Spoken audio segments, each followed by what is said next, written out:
Hello बच्चों, आज हमारे पास 11वीं केमिस्ट्री का एक और टॉपिक है। बड़ा ही इम्पोर्टेंट टॉपिक है। इसको हम बोलते हैं सीमांत अभिक्रमक।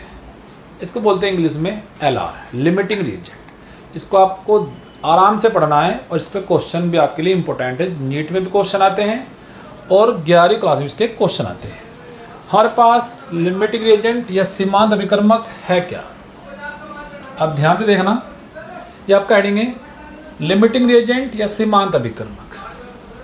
क्या लिखा है यहाँ पर? जब किसी रासायनिक अभिक्रिया में एक से अधिक, क्या हो भाई, एक से अधिक अभिकारक दिए गए हैं, तब उस अभिक्रिया में जो अभिकारक पहले, जो रिएजेंट पहले समाप्त होगा वो LR कहलाता है।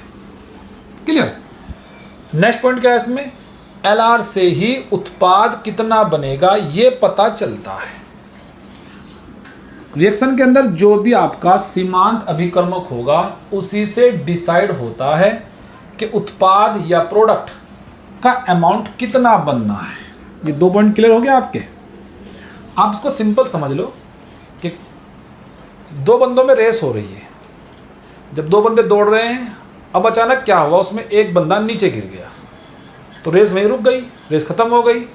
तो जो बंदा नीचे गिरा है उसी को हम बोल देंगे कि ये LR है या सीमांत अभिक्रमक है, जिसके खत्म होने पर रेस रुक गई या रिएक्शन स्टॉप हो गई। अब सवाल आपके दिमाग में क्वेश्चन ये आ रहा होगा कि सर LR का इस्तेमाल करते कैसे हैं? ठीक है, तो मैं आपको इसके बारे में बताता हूँ कि LR का इस्तेमाल आप कैसे करेंगे। पहले मैं क्वेश्चन के अंदर आपको ये देखना है, यदि दोनों अभिकारकों के मोल दिए गए हैं, क्या देखना है? दोनों अभिकारकों के मोल दिए गए हैं, तब आप सीमांत अभिक्रमक का इस्तेमाल करेंगे। अब सीमांत अभिक्रमक के नियम क्या है, रूल क्या है, तो मैं इसके आपको 4 नियम बताऊंगा। आप वो 4 नियम फॉलो करना और अपना सवाल सॉल्व करना। ये मेरे पास है LR ज्ञात करने का तरीका।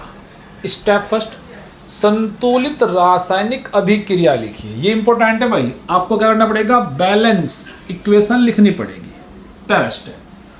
दूसरा, मोल ज्ञात कीजिए। दोनों अभिकारकों के मोल ज्ञात कीजिए।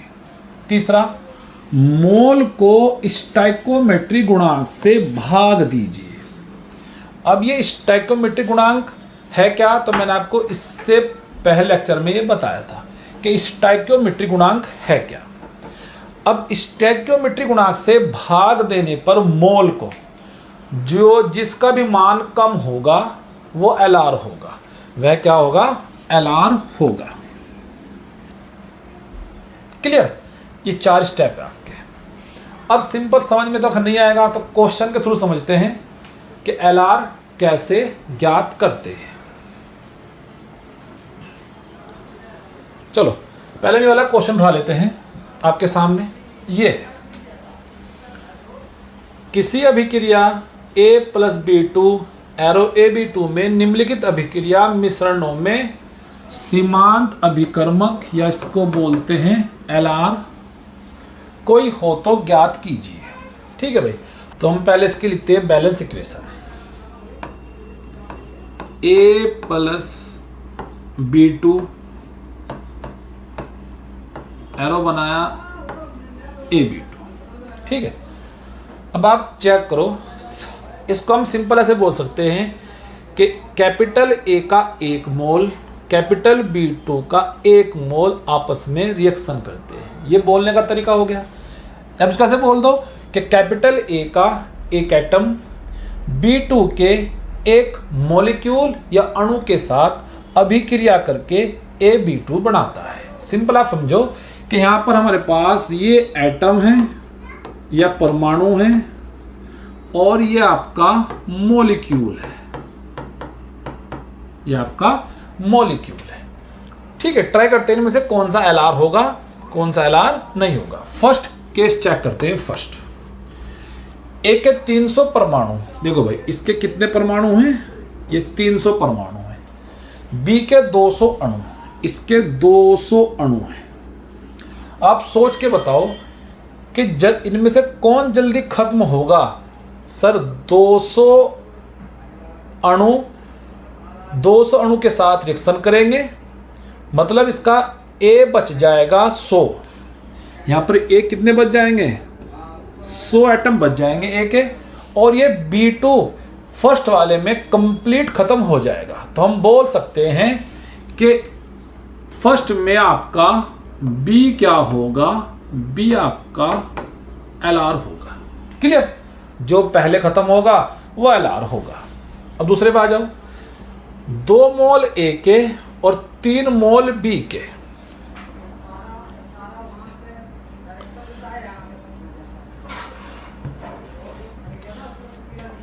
दूसरा मेरे पास क्या है? 2 मोल A के, इसके आपने लिए हैं 2 मोल, इसके लिए हैं 3 मोल। अब सोच के बताओ, इसका 1 मोल इसके 1 मोल के साथ रिएक्शन करता है, तो 2 मोल इसके 2 मोल इसके। जल्दी कौन खत्म होगा? सर A जल्दी खत्म होगा। तो दूसरे केस में आपका ये बन जाएगा LR। A बन गया LR। क्यों? क्योंकि इस बार B बचा रह जाएगा, 1 मोल B बचा रह जाएगा। अब तीसरा केस चेक करते हैं। A के 100 परमाणु, B के 100 अणु, इसके भी 100 एटम और इसके भी 100 अणु। तो सिंपल है बिल्कुल। 100 अणु 100 मॉलिक्यूल, मतलब इसमें कोई भी LR नहीं होगा, नो LR। क्लियर? अब उसके बाद नेक्स्ट फोर्थ पे आ जाओ। A के 5 मोल, इसके 5 मोल, B के 2.5 मोल। तो आपको दिख रहा है ये जल्दी खत्म हो जाएगा, और ये कितना बचा रह जाएगा? 2.5 बचा रह जाएगा। तो इस केस में आपका B हो जाएगा LR। नेक्स्ट A के 2. अब देखो इसको उल्टा कर दिया है। इसके कितने? 2.5 मोल, इसके 5 मोल। अब इसको उल्टा कर दो आप। इस केस में क्या होगा? A होगा आपका LR। ये सिंपल है, जो पहले खत्म होगा वो आपका LR होगा। रिएक्शन बैलेंस करेंगे, स्टेप याद रखेंगे, सवाल सोल्व हो जाएगा। अब आपको मैं कुछ और सवालों की प्रैक्टिस करा देता हूं, अच्छे अच्छे सवाल। अब इस क्वेश्चन से आपको थोड़ा सा और क्लियरिटी होगी। 2014 में नीट के अंदर क्वेश्चन आया था। क्या क्वेश्चन है? जब 22.4 लीटर H2 को 11.2 लीटर Cl2 के साथ HTP पर मिश्रित किया जाता है तो HCl के मोल बनेंगे। सवाल में क्या है? H2 और Cl2 है, दोनों भी कारक हैं, दोनों के मोल निकालने पड़ेंगे। उसके बाद LR ज्ञात करेंगे, फिर पता चलेगा कि कितना बनेगा HCl। तो स्टेप फर्स्ट हमारे पास क्या था? स्टेप फर्स्ट ये था कि बैलेंस इक्वेशन लिखिए। लिखते हैं फटाफट।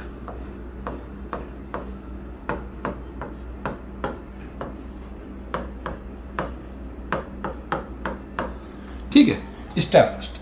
स्टेप सेकंड हमारे पास क्या था? दोनों के मोल ज्ञात कीजिए, और मोल नहीं दिए गए हैं तो मोल ज्ञात कीजिए। तो स्टेप सेकंड हम यहां पर करते हैं, दोनों के मोल ज्ञात करते हैं। देखो भाई, ये गैस की कंडीशन है, और गैस की कंडीशन में 22.4 लीटर से भाग देते हैं। तो पहले मैं निकालता हूं H2 के मोल।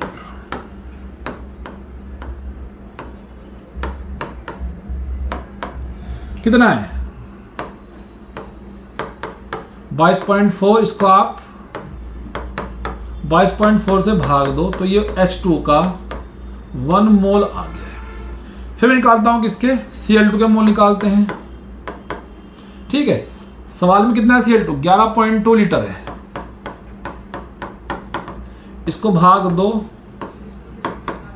22.4 से, तो आपका ये 0.5 आ जाएगा। 0.5 मोल आ गए। H2 कितने मोल है हमारे पास? तो मैं सीधा लिखता हूं साइड में। चलो तो लिखते हैं हमारे पास H2 के 1 मोल, Cl2 के 0.5 मोल। स्टेप थर्ड क्या था? मोल को स्टोइकोमेट्रिक कोफिशिएंट से भाग दीजिए। तो हमारे पास अब LR ज्ञात करने का तरीका है। मोल को तो पहले निकालता हूं H के लिए, बराबर कितने मोल है? सर 1 मोल है। मोल को स्टोइकोमेट्री, देखो जो सामने लिखा रहेगा वो होगा आपका स्टैकोमेट्री। तो सामने यहाँ पर कितना लिखा है भाई, 1 लिखा है। नहीं पता तो याद कर लेंगे सब बच्चे कि जब कभी कुछ ना हो तो वहाँ पर 1 होता है। तो H का मान कितना आ गया है, H का मान 1 ही आ गया है। सेम कहानी खेलेंगे Cl2 के साथ या Cl के साथ खेलेंगे। यहाँ जी 0.5 है, मोल को भाग दो स्टैकोमेट्रिक कोफिशिएंट से, तो यहाँ पर 1 है तो यहाँ पर भी 1 होगा। अब Cl का मान कितना आ गया है, 0.5 आ गया है। ठीक है भाई, अब मुझे बताओ इनमें कम कौन सा है। सर कम तो Cl है, तुम्हारे पास Cl क्या बन जाएगा, यहाँ पर Cl बन गया आपका Lr, Cl बन जाएगा आपका, ये बन गया Lr, मतलब Cl2 उसके अंदर Lr होगा। क्लियर। अब जो कुछ बनेगा वो HCl सिर्फ Cl2 से बनेगा, इससे नहीं बनेगा, इससे नहीं बनेगा। सिंपल सोचो आप, बहुत सिंपल देखो आप, हमें यहाँ साफ साफ दिख रहा है कि इसका 1 मोल, इसके 1 मोल से कितना बनता है, इसके 2 मोल बनते हैं।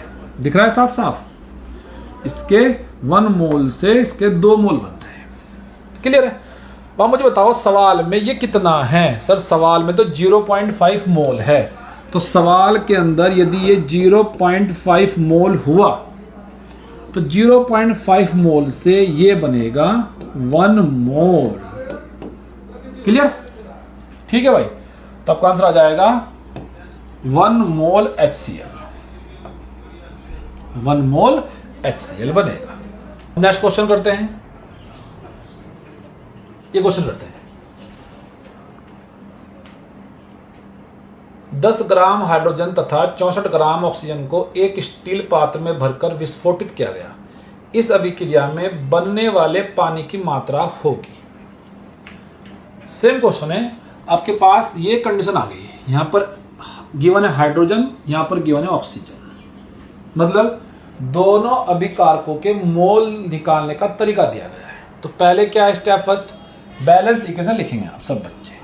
तो मेरे पास ये हो गया H2 प्लस हाफ O2, ये बन गया आपके पास भाई बैलेंस इक्वेशन हो गई। नेक्स्ट मेरे पास स्टेप था, दोनों अभिकारकों के मोल ज्ञात कीजिए। पहले निकालते हैं H2 के मोल, यहां से निकाल लेता हूं मेरे पास H2 के मोल। मेरे पास कितना है भाई, ये गया आपके पास 10 और ये होता है इसका 2, तो मेरे पास ये आगे 5 मोल। निकालने ऑक्सीजन के हैं, O2 के मोल निकाल लेते हैं, बराबर कितना है 64, इसका होता है 32, तो इसके 2 मोल आ जाएंगे और ये कितने हैं 5 मोल।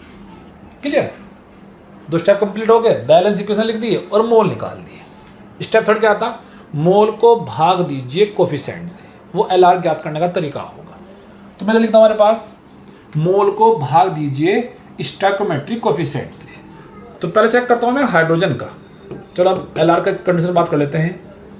ठीक है, साइड में करना आपको ये। तो यहां पर कितना है 1 है, तो पहले H का निकाल लेते हैं 5/1, तो ये तो 1 आ जाएगा। दूसरा ये देखो 0.5 है, तो अब निकालते हैं ऑक्सीजन का, ये 1/2 लिखेंगे आप इसको, तो ये 1/, हमारे पास मोल को भाग देना है स्टोइकोमेट्रिक कोफिशिएंट से। तो मोल कितने हैं 2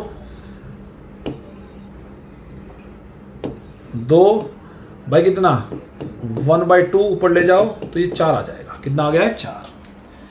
अब जो कम है वही Lr है, तो 5 कम है या 4 कम है, सर 4 कम है, तो ये हमारे इस वाले क्वेश्चन में ये बन गया Lr, ये बन गया है Lr। कोई दिक्कत नहीं होनी चाहिए यहां तक के।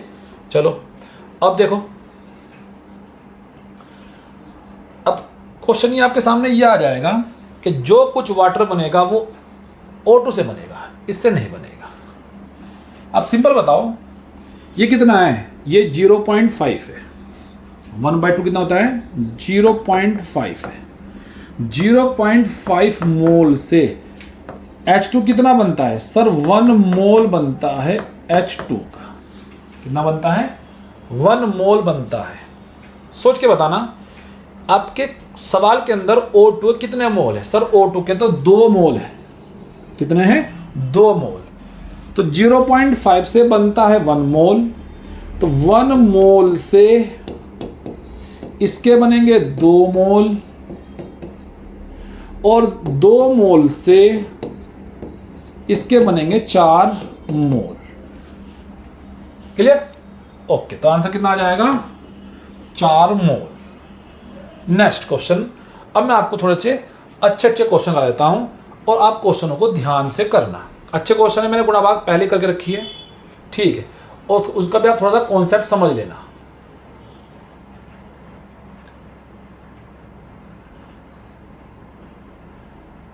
चलो, ये क्वेश्चन मेरे पास है, अच्छा क्वेश्चन है, बहुत प्यार से समझेंगे, ध्यान से समझेंगे भाई। क्या क्वेश्चन है? 1 ग्राम मैग्नीशियम को 0.56 ग्राम O2 के साथ बंद पात्र में जलाया जाता है। कौन सा अभिकारक शेष बचा रहेगा?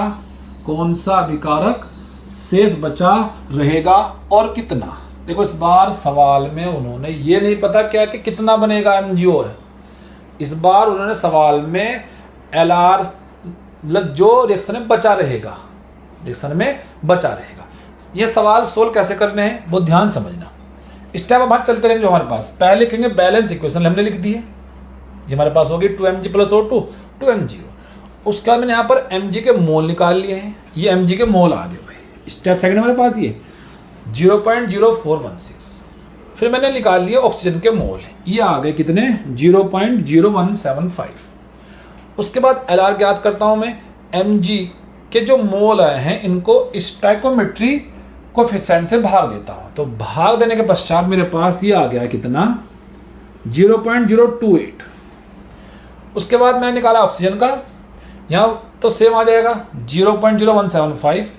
अब चेक करेंगे कि 0.028 में और 0.075 में कम कौन है? सर कम तो ऑक्सीजन है। तो इस अभिक्रिया में, इस क्वेश्चन में ये बन गया LR, ये बन गया LR। तो 2 ऑप्शन तो आपके वैसे ही आ जाएंगे कि कौन सा बचा रहेगा? सर mg बचा रहेगा, mg बचा रहेगा। अब कितना बचा रहेगा ये निकालना पड़ेगा। तो O2 तो नहीं है, O2 तो नहीं है, mg है, हमारे पास क्या है? mg है। अब कैसे निकालते हैं कि कितना बचा रहेगा, कितना बचा रहेगा? बहुत ध्यान समझना। जब भी आपको, पहला एक मेरी बात समझो, जब भी आपको कोई अभिकारक पता करता है कि कितना अभिकारक शेष बचेगा, तो उसमें करना क्या है? दोनों अभिकारक को ही लिखना है। जैसे कैसे? 32 ग्राम ऑक्सीजन, भाई O2 का कितना होता है अणुभार? 32 होता है। 32 ग्राम ऑक्सीजन 48 ग्राम mg के साथ रिएक्शन करता है। क्यों? एक mg का कितना होता है? एक mg का सर होता है 24, 2 का हो जाएगा 48। बताओ अब जा, 1 ग्राम ऑक्सीजन mg के साथ रिएक्शन करेगा कितना? इसको उठा के से बटे में ले जाना, 48/32। ये 1 ग्राम ऑक्सीजन रिएक्शन करती है mg के साथ। आपके पास कुल कितनी ऑक्सीजन है? सर 0.56 ग्राम। तो मैंने 1 ग्राम तो ये हो गई और 0.5 ग्राम मेरे पास ये हो जाएगा। तो गुणा भाग करने के पश्चात 0.84 ये आएगा। अब जो 0.84 आपके पास आया है, इतनी मैग्नीशियम यूज हो गई, इतनी क्या हुई? मैग्नीशियम यूज हो गई O2 के साथ रिएक्शन करने के दौरान। तो सर बताओ कितनी शेष बचेगी? तो कुल कितनी है? कुल हमारे पास है 1 ग्राम माइनस 0.84। तो कितनी हमारे पास बच जाएगी? ये सर ये आ जाएगी 0.16 ग्राम। ठीक है, एक क्वेश्चन में सेम ऐसे करते हैं, उसमें आपको थोड़ा और क्लियर हो जाएगा।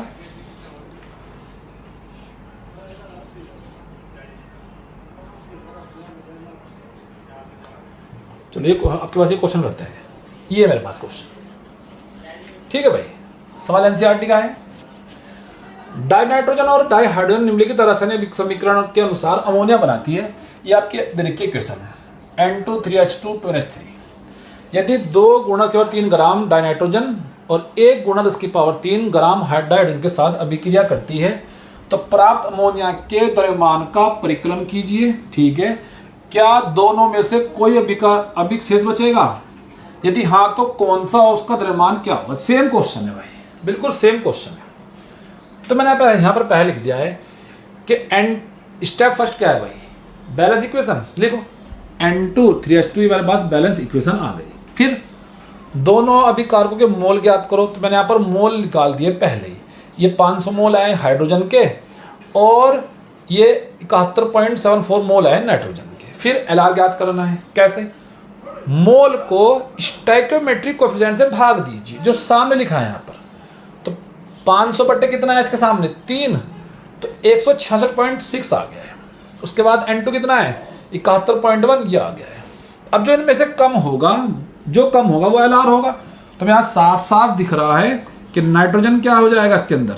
ये LR हो जाएगा। क्यों? इसका मान कम है। तो अभिक्रिया में LR नाइट्रोजन है। अब जो अमोनिया बनेगी वो केवल N से बनेगी, H से नहीं बनेगी। तुम्हारे पास देखो, पहले चलो इसका आंसर लिख देते हैं। क्या दोनों में से कोई अभिक्रियक शेष बचेगा? हाँ। कौन बचेगा? सर बचेगा यहाँ पर H2 बचेगा।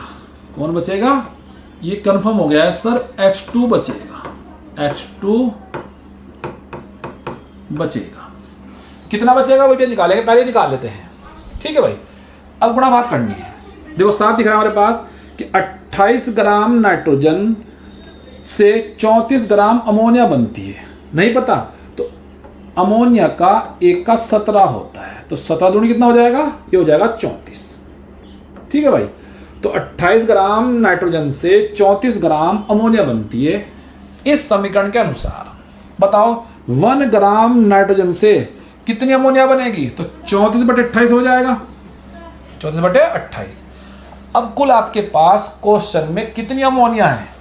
सर क्वेश्चन में तो हमारे पास जो अमोनिया है, सॉरी क्वेश्चन में जो नाइट्रोजन है वो कितनी है? 2 × 10⁻³ तो 1 ग्राम नाइट्रोजन से तो बनती इतनी है। इसमें आप गुणा कर दो इस संख्या से, 2 × 10⁻³ से, तो आपका जो आंसर आएगा यहाँ पर ये 14 हो जाएगा। ठीक है भाई। तो आप भाग देंगे तो आपका आंसर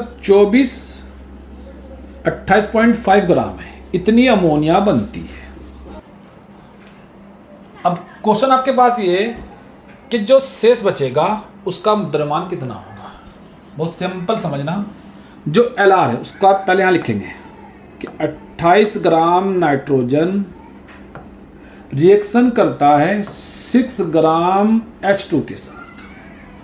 बताओ भाई 1 ग्राम नाइट्रोजन H2 के साथ रिएक्शन करेगी 6/28। अब सवाल में N2 कितनी है? सवाल में N2 आपके पास 2 × 10⁻³ है। तो आप इस संख्या में 6 × 2 × 10⁻³/28 करेंगे। जब इसका आप सॉल्व करेंगे तो ये यहाँ पर 14 आ जाएगा। ठीक है भाई। तो ये आपका आंसर आएगा 428.6 ग्राम।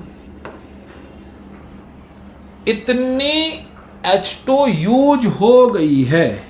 ये क्या है भाई? मैं यहाँ पर लिख देता हूं, प्रयोग हाइड्रोजन, प्रयोगित हाइड्रोजन इतनी यूज हुई है। तो सर शेष कितनी बचेगी बताओ? कुल कितनी आपके पास है? सर 1000 ग्राम है।